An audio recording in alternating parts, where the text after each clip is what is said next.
నమస్తే, welcome to our channel. నేను మీ ప్రియాంకారావు. తమిళనాడులో ఎలక్షన్స్ రాబోతున్నాయి. ఇప్పుడు తమిళనాడు ఎలక్షన్స్ గురించి మనం ఎందుకు మాట్లాడుకుంటున్నాం అనే క్వశ్చన్ మీకు రావచ్చు. ఎందుకంటే పవన్ కళ్యాణ్ గారు అందులో ఇన్వాల్వ్ అయ్యారు కాబట్టి. గతంలో కూడా మనం చూసాము తమిళనాడులో పవన్ కళ్యాణ్ గారు వెళ్ళి ప్రసంగించడం ఇలాంటివి. అయితే ఇప్పుడు టీవీకే పార్టీ అధ్యక్షుడు ఎవరైతే విజయ్ గారు ఉన్నారో ఆయనకి పవన్ కళ్యాణ్ గారు ఫోన్ చేసి ఒంటరిగా ఎలక్షన్స్లో పోటీ చేయొద్దు, నా అనుభవంతో చెప్తున్నాను, అన్నాడీఎంకే అలానే బీజేపీతో కలిసి పోటీ చేస్తే నీకు మంచిది, మంచి ఫలితాలు వస్తాయి అని చెప్పేసి ఈయన సలహా ఇచ్చినట్టు ఇప్పుడు వార్తలు వస్తున్నాయి. ఇందులో వాస్తవం ఎంత, అసలు పవన్ కళ్యాణ్ గారు ఇచ్చిన సలహా ఎంత మేరకు సరైనది అనేది ఈ వీడియోలో తెలుసుకుందాం. దీని గురించి మనతో మాట్లాడడానికి ప్రముఖ పొలిటికల్ అనలిస్ట్ ధీరజ్ అప్పాజీ గారు ఉన్నారు. ఆయనతో మాట్లాడదాం. నమస్కారం సార్. నమస్తే ప్రియాంక. సార్, పవన్ కళ్యాణ్ గారు విజయ్ తలపతికి ఫోన్ చేసి ఒంటరిగా మీరు పోటీ చేయకండి, కూటమిగా మీరు ఎలక్షన్ లో వస్తే గనక బరిలోకి దిగితే మీకు మంచి రిజల్ట్ వస్తుంది అని చెప్పేసి చెప్పారని ఒక వార్త వస్తుంది. ఎలా చూడాలి అంటారు? అసలు పవన్ కళ్యాణ్ గారు ఎందుకు అందులో ఇన్వాల్వ్ అవుతున్నారు? అంటే ఇది కేవలం ఊహాగానం మాత్రమే. ఓకే. ముఖ్యంగా ఈ పొత్తులకు సంబంధించి లేదంటే రాజకీయ ఎత్తుగడలకు సంబంధించినటువంటి సలహాలు అవి ఫోన్లో ఇస్తారని నేను అనుకోను. జనరల్గా కలిసినప్పుడు 1-to-1 క్లోజ్డ్ డోర్ మీటింగ్స్లో ఇటువంటి ఏమైనా చర్చలు జరగడం కానీ సలహాలు అటువంటి జరుగుతాయి తప్ప ఆయన ఫోన్ చేసి, అంటే మొన్న తమిళనాడులో ఒక ఇన్సిడెంట్లో జరిగిన తొక్కిసలాటలో చాలా మంది చనిపోవడం, అది దేశవ్యాప్తంగా చర్చనీయాంశం అవ్వడం, అంటే ఒక రాజకీయ పార్టీ ఏర్పాటు చేసినటువంటి ఒక బహిరంగ సభలో ఇంతమంది ప్రాణాలు కోల్పోవడం అనేది మన ఇండియన్ పాలిటిక్స్లో ఎప్పుడు అలాగా జరగలేదు. కాబట్టి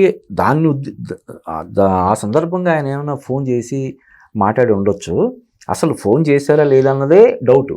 ఒకవేళ వాళ్ళే వ్యూహాత్మకంగా లీక్ చేసి ఉంటే, జనరల్గా కొన్ని ఏం జరుగుతాయంటే వాళ్ళే లీక్ చేస్తారు, ఇలాగా పవన్ కళ్యాణ్ గారు విజయ్కి ఫోన్ చేసి మాట్లాడారు అని చెప్పి. ఇంకా ఆ లీక్ను ఆధారం చేసుకొని ఇక్కడ ఎన్ని చిలవలో పలవలో ఊహాగానాలు ఇవన్నీ వచ్చేస్తాయి. పొత్తులకు సంబంధించి లేకపోతే మరో దానికి సంబంధించి ఆయన సలహాలు అవి ఇచ్చారు అని చెప్పి. అందులో మా అన్నయ్య చిరంజీవి గారు ఇలాగ ఒంటరిగా వెళ్ళడం వల్ల జరిగింది, ఆ తప్పు మీరు చెయ్యొద్దు అని చెప్పి పవన్ కళ్యాణ్ గారు చెప్పారని చెప్పి ప్రచారం జరుగుతుంది.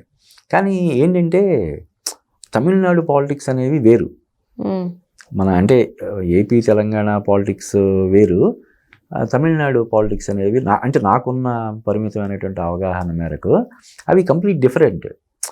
ఇప్పుడు తమిళనాడులో ఉదాహరణకి ఒక జాతీయ పార్టీ అధికారంలో ఉండి కొన్ని దశాబ్దాలు అయిపోతుంది. ఎన్టీఆర్ ఎంట్రీ తర్వాత అసలు జాతీయ పార్టీలకి అక్కడ స్థానమే లేకుండా అయిపోయింది. ఏదో ఉన్నాయా అంటే ఉన్నాయా, ఇప్పుడు కాంగ్రెస్ పార్టీ కావచ్చు, బీజేపీ కావచ్చు, ఏదైనా సరే 3వ స్థానానికి 4వ స్థానానికి పరిమితం అవ్వడం, లేకపోతే పొత్తు పెట్టుకొని ఏదో ఉనికిని ప్రకటించుకునే ప్రయత్నం చేయడం తప్ప అక్కడ ఈ జాతీయ పార్టీలకి మనుగడ లేదు. కాబట్టి ఇప్పుడు బీజేపీతో పొత్తు పెట్టుకుంటే విజయ్ అతనికే నష్టం. విజయ్కే నష్టం అంటారు?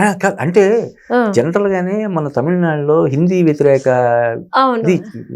చాలా ఎక్కువ ఉంటుంది. వాస్తవం, నిజమే. ఇప్పుడు ఉదాహరణకి విజయ్ బీజేపీతో పొత్తు పెట్టుకున్నాడు అనుకుందాం, దాన్ని డెఫినెట్ గా ఆ లోకల్ దీన్ని క్యాష్ చేసుకోవాలనే ఇది ప్రయత్నం చేస్తారు, అవకాశం ఇచ్చినట్టే కదా. అవునా? ఇప్పుడు ఏడీఎంకేతో బీజేపీ పొత్తు పెట్టుకొని మొన్న ఎలక్షన్స్కి వెళ్ళింది, ఏమైంది? డిఎంకే స్వీప్ చేసింది. ఇప్పుడు పవన్ కళ్యాణ్ అంటే ప్రచారంలో ఉన్న దీని ప్రకారం ఏంటి, పవన్ కళ్యాణ్ మీరు ఏడీఎంకే బీజేపీతో పొత్తు పెట్టుకోండి కూటమిలాగా, మన ఇప్పుడు ఏపీలో ఎలాగైతే జనసేన, తెలుగుదేశం, బీజేపీ పొత్తు పెట్టుకున్నాయో అలాగా మీరు పొత్తు పెట్టుకోండి అని ఈయన చెప్పినట్టు ప్రచారం జరుగుతుంది. కానీ అక్కడ నాకు తెలిసినంత వరకు తమిళనాడులో అది వర్కౌట్ అవ్వదు. నిజానికి రజనీకాంత్ ఎప్పటి నుంచో రాజకీయాల్లోకి రావాలనుకుంటూ చివరికి ఆయన రాజకీయాల్లో పార్టీ పెట్టకుండానే అస్త్ర సన్యాసం చేసాడు, మనం చూసాం. దాదాపుగా ఆయన కరుణానిధి ఉన్నప్పటి నుంచి కూడా ఆయన పార్టీ పెట్టాలి, సీఎం అవ్వాలని చెప్పి ఆయన అనుకోవడం, తర్వాత మళ్ళీ వేరియస్ రీజన్స్ వల్ల తప్పుకోవడం అనేది చూస్తాం. ఏదైతే ఆ వ్యాక్యూమ్ అలా ఉందో దాన్ని భర్తీ చేయాలన్న ఉద్దేశంతో విజయ్ పార్టీ పెట్టాడు. ఇంకా సీరియస్గా ఇప్పుడు ఏదైతే అతను ఒక సినిమాలో యాక్ట్ చేస్తున్నాడు, అది మన బాలకృష్ణ సినిమాకి రీమేక్ అని చెప్పి అంటున్నారు. ఆ భగవంత్ సింగ్ కేసరి దానికి రీమేక్ అని చెప్పి, ఆ సినిమా తర్వాత ఇంకా సినిమాలు వెళ్లకుండా పూర్తిగా రాజకీయాల మీద దృష్టి పెట్టాలనే ఉద్దేశంతో అతను చేస్తున్నాడని చెప్పి చెప్తున్నారు. అతని రాజకీయ మీటింగ్స్కి, అతను పెడుతున్నటువంటి బహిరంగ సభలకు విపరీతమైనటువంటి ఇది వస్తుంది. అంటే జనరల్ ఇప్పుడు ఈవెన్ చిరంజీవి గారు ప్రజారాజ్యం పార్టీ పెట్టినప్పుడు ఆయన ఎక్కడ మీటింగ్ పెట్టినా కూడా తండోపతండాలుగా లక్షలాది మంది జనం వచ్చారు కదా. అయినా కూడా ఆయనకు వచ్చిన 19 సీట్లకు మాత్రమే ఆయన పరిమితం అయ్యాడు. ఆయన ఏది అప్పుడు ఉమ్మడి ఆంధ్రప్రదేశ్లో ఉండగా. కాబట్టి ఇప్పుడు వస్తున్న జనాలందరూ కూడా ఓట్లు వేస్తారా అంటే కూడా డౌటే. అభిమానులు ఓట్లుగా మారచ్చు మారకపోవచ్చు. కాబట్టి అక్కడ లోకల్ ఈక్వేషన్స్ అనేవి దృష్టిలో పెట్టుకొని విజయ్ నిర్ణయం తీసుకుంటాడు తప్ప మన పవర్ స్టార్ పవన్ కళ్యాణ్ చెప్పాడు కాబట్టి మనం బీజేపీతో పొత్తు పెట్టుకొని ముందుకెళ్దామని ఆయన నిర్ణయించుకుంటాడని నేను అనుకోవడం లేదు.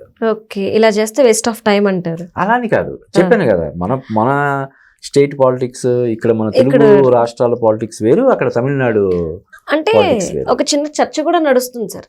విజయ్ గారు లాస్ట్ మూవీ చేయాల్సి ఉన్నప్పుడు మన తెలుగు డైరెక్టర్ తో చేయాల్సిన మూవీని క్యాన్సిల్ చేసుకున్నారు. ఎందుకంటే ఆయన తెలుగు వారు కాబట్టి లాస్ట్ మూవీ కూడా తమిళనాడు వాళ్ళకి అవకాశం ఇవ్వాలి, ఎందుకంటే ఎలక్షన్స్ వస్తున్నాయి, పోటీ చేస్తున్నాం కాబట్టి అన్న పాయింట్ ఆఫ్ వ్యూలో క్యాన్సిల్ చేసుకున్నారు. అంటే అక్కడ ఒక తెలుగుడికి అవమానం జరిగింది అని చెప్పి ఇండస్ట్రీ మొత్తం కూడా బాధపడింది. మరి ఈ టైంలో మన పవన్ కళ్యాణ్ గారు తెలుగు వాళ్ళు ఇచ్చిన ఐడియాస్ ని వీటిని ఆయన తీసుకుంటారని హోప్ ఉందా? అదేం లేదు. అలా ఇప్పుడు ప్రశాంత్ కిషోర్ మరి అతను ఎక్కడో వేరే స్టేట్, బీహార్ ఎక్కడో, ఆయన వచ్చి అన్ని చోట్ల కూడా సలహాలు ఇవ్వడం. ఇప్పుడు వెస్ట్ బెంగాల్లో మమతా బెనర్జీ, అంతకుముందు వైసీపీ, ఇలాగా ఎక్కడికక్కడ కొన్ని రాజకీయ పార్టీలకు సలహాదారుడిగా ఉండడం, కోట్లాది రూపాయలు అతను దానికి ఫీజు కింద తీసుకోవడం, కన్సల్టెన్సీ ఫీజు లాగా తీసుకోవడం, ఇవన్నీ చూస్తున్నాం కదా. కాబట్టి సలహాలు తెలుగు వాళ్ళు ఇచ్చారా లేకపోతే ఇంకొకరు ఇచ్చారా అన్నది అక్కడ పెద్ద ఇదేం కాదు. కానీ గ్రౌండ్ రియాలిటీస్ అనేవి వేరే ఉంటాయి. ఇప్పుడు ఇక్కడ నుంచి మనం కూర్చొని మాట్లాడడం వేరు, అక్కడ తమిళనాడులో గ్రౌండ్ రియాలిటీస్ ఏంటి అన్నది చూసుకొని వాస్తవానికి దగ్గరగా ఉండేలాగా నిర్ణయాలు తీసుకోవడం అన్నది వేరు.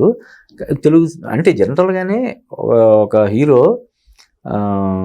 పాలిటిక్స్లోకి వస్తున్నప్పుడు పరభాషా దర్శకుడితో చేయడం అన్నది డెఫినెట్గా అతనికి కొంత పొలిటికల్గా మైనస్ అయ్యే ప్రమాదం ఉంటుంది. కాబట్టి దాన్ని అతను సున్నితంగా తోసిపుచ్చి ఉండొచ్చు. దాన్ని మనం తప్పు పట్టడానికి ఏమీ లేదు. అంటే రాజకీయాల్లో రావాలనుకుంటున్న వ్యక్తి, ముఖ్యమంత్రి కావాలని తపన పడుతున్నటువంటి వ్యక్తి తమిళ డైరెక్టర్లను పక్కన పెట్టి ఒక తెలుగు డైరెక్టర్కి అవకాశం ఇవ్వడం అనేది ఖచ్చితంగా విమర్శల పాలవుతుంది కదా. కాబట్టి దాన్ని మనం ప్రత్యేకంగా మనం చూడాల్సినటువంటి అవసరం లేదు. అంటే ఆల్రెడీ మనం చూసాము, సెలబ్రిటీస్ గనక పాలిటిక్స్లోకి వస్తే వాళ్ళు ఎలాంటి కష్టాలు ఎదుర్కొంటారు, అసలు గెలుస్తారా లేదా, కలవాలంటే ఎంత కష్టపడాలి, ప్రజల్లోకి వెళ్ళాలంటే అనేది చూస్తూ వచ్చాం. విజయ్ దళపతి గారికి కూడా సేమ్ సిచ్యువేషన్ ఎదురవుతుంది అనుకోవచ్చా? ఎందుకంటే వస్తున్నారు ఆయన చూడడానికి, ఆయన అభిమానులు అందరూ వస్తున్నారు, కానీ వాళ్ళందరూ ఓట్లుగా మారాలి కదా. అవును, తక్కువ టైం ఉంది పైగా ఆయన దగ్గర. అంటే ఎవరైనా సరే ఇప్పుడు రాజకీయాల్లో రావాలనుకున్నప్పుడు ఎట్ ఏ టైం అవ్వచ్చు, అవ్వకపోవచ్చు. అందరూ ఎన్టీఆర్ లాగా ఒకేసారి పార్టీ పెట్టిన 9 నెలల్లోనే గెలవడం, ముఖ్యమంత్రి కావడం అన్నీ జరగవు కదా. అప్పట్లో ఎంజీఆర్ కంటే కూడా తక్కువ టైంలో పార్టీ పెట్టి, ఎంజీఆర్ తను సొంతంగా పార్టీ పెట్టలేదు, ఉన్న పార్టీలో తను చేరి తర్వాత డిఎంకే నుంచి బయటకు వచ్చి ఏఐడిఎంకేని పెట్టడం, ఆయన అక్కడ రాజకీయంగా పెద్ద ఒక హిస్టరీ లాంటిది క్రియేట్ చేయడం చేశాడు. అలాగే ఎన్టీఆర్. కానీ మరి చిరంజీవి చేయలేకపోయాడు కదా. ఆయన ఎన్టీఆర్ తర్వాత ఆ రేంజ్ స్టార్డమ్ కలిగినటువంటి, ఆ చరిష్మా కలిగినటువంటి వ్యక్తిగా పేర్కొన్నటువంటి చిరంజీవి ఆ మ్యాజిక్ని క్రియేట్ చేయలేకపోయాడు. అలాగే పవన్ కళ్యాణ్ కూడా చేయలేకపోయాడు ఆయన. కాకపోతే పవన్ కళ్యాణ్ ఏంటి, ఒకసారి ఓడిపోయినంత మాత్రాన మనం దూరంగా ఉండకూడదు అన్న ఉద్దేశంతో అలా పోరాటం చేసి మళ్ళీ కింగ్ మేకర్గా ఆయన ఎదిగాడు. మొదట తెలుగుదేశం పార్టీకి మద్దతు ఇచ్చి తెలుగుదేశం పార్టీ గెలవడంలో కీలక పాత్ర పోషించాడు. తర్వాత ఇండిపెండెంట్గా పోటీ చేసి పార్టీ పెట్టి పరాజయం పాలయ్యాడు. అయినా సరే ఎక్కడ వెనకడుగు వేయకుండా నిలబడి ప్రజల పక్షాన పోరాటం చేసి మళ్ళీ ఇప్పుడు కింగ్ మేకర్ లాగా ఆయన అవ్వగలిగాడు. కాబట్టి ఎవరైనా సరే, విజయ్ అయినా ఇంకొకరు ఎవరైనా సరే రాజకీయాల్లోకి రావాలనుకున్నప్పుడు ఒకేసారి ఇప్పుడు పోటీ చేయగానే మనం సీఎం అయిపోతాం అనే ఒక భ్రమతోటి ఉండకూడదు. ఎలాగైతే సినిమాల్లో కొన్ని సినిమాలు ఫ్లాప్ అయినా కూడా నిరాశపడకుండా ముందుకెళ్ళి విజయాలు సాధిస్తారు. రాజకీయాల్లో కూడా అంతే. కాకపోతే ఏంటంటే సినిమా అనేది మనం వెంటనే తీసుకోవచ్చు, రాజకీయం అలా కాదు కదా, 5 సంవత్సరాలు వెయిట్ చేయాలి. ఆ ఓపిక అనేది ఉండాలి. ఈ లోపల పార్టీని సంస్థాగతంగా బలోపేతం చేసుకోవడం, కార్యకర్తల్లో ఉత్సాహాన్ని నింపడం, ఇదంతా ఒక పెద్ద ప్రాసెస్. దానికి విజయ్ కూడా దానికి సంసిద్ధుడై వచ్చే ఇప్పుడు రేపు ఎలక్షన్స్లో గెలిచినా గెలవకపోయినా కూడా రాజకీయాల్లోనే కొనసాగి నేను కేవలం అధికారం కోసం కాదు, ప్రజల పక్షాన పోరాడుతున్నాను, మీకోసం, మీ శ్రేయస్సు కోసం, మీ పిల్లల భవిష్యత్తు కోసం పోరాటం చేయాలనుకుంటున్నాను అని సంకేతాలని బలంగా జనాల్లోకి తీసుకెళ్ళగలిగితే విజయం సాధిస్తాడు, లేకపోతే కష్టం. Okay, right. Thank you so much. Thank you Priyanka.